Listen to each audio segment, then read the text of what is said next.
The gospel this Sunday is Mark 3, verses 1 through 6.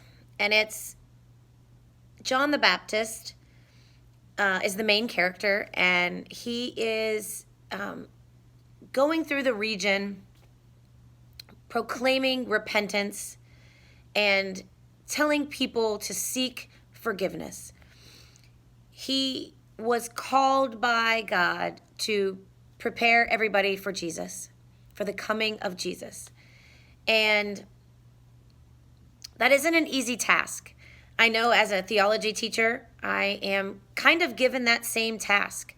I, as a teacher, am supposed to prepare these freshman students to fall a little bit more in love with Jesus this year than the last year, to get to have a deeper relationship with him as a freshman than they had up until this point of their life.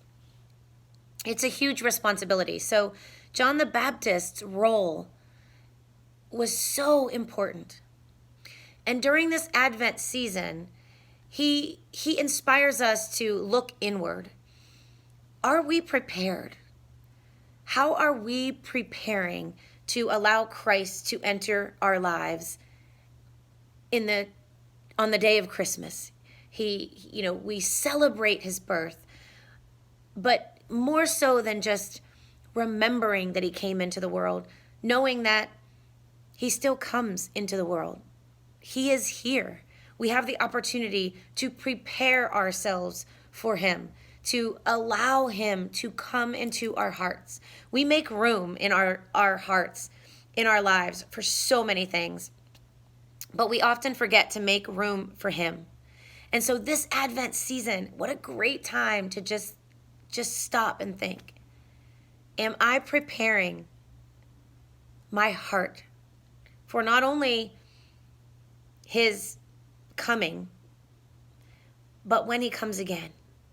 When he comes again, will he be able to look at me and say, "Well done, good and faithful servant. You were prepared"? There's a song right now that is just becoming sort of my anthem. It's by Casting Crowns, and it's called Only Jesus. And there's a few lines in that song that really speak to me this Advent season. They say, "I don't want to leave a legacy.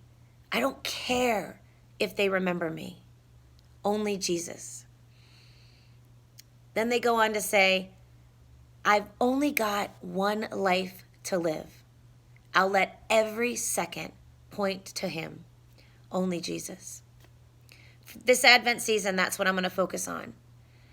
I don't want people to remember me for being a good teacher or a good friend or a good mom.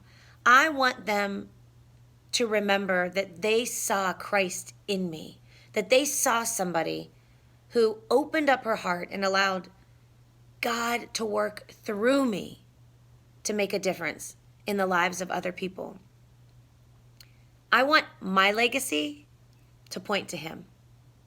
I want my legacy to be his legacy. So this Advent season, I'm going to work on that. I'm going to prepare my heart to be a little closer to him tomorrow than I was today, to be a little bit deeper in his word tomorrow than I was today, to be a little stronger in my faith at the end of this Advent than I was at the end of last Advent. So that's my challenge. What legacy are you leaving? Who are you pointing to? Are you preparing your heart for him? Are you making room in your life for him? I know that's what I'm going to do. And every second, I'm going to do my best to point to him. Only Jesus. Have a great week. Happy Advent.